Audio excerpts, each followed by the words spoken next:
सुनो बेटा, जी पापा।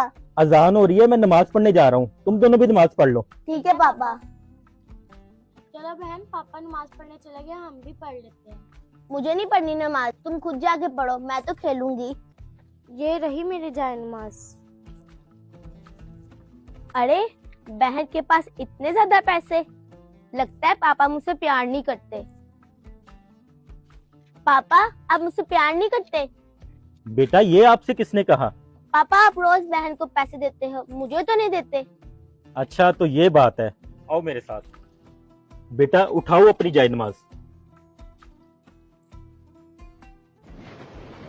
देखा बेटा, मैं हर रोज जाए नमाज के नीचे पैसे रखता हूँ। तुम नमाज नहीं पढ़ती इसलिए तुम्हें पैसे नहीं मिलते, तुम्हारी बहन रोज नमाज पढ़ती है इसलिए उसको मिल जाते हैं। ठीक है पापा, आइंदा से मैं रोज नमाज पढ़ूंगी। अगर आपको हमारा मैसेज अच्छा लगे तो शेयर लाजमी करें।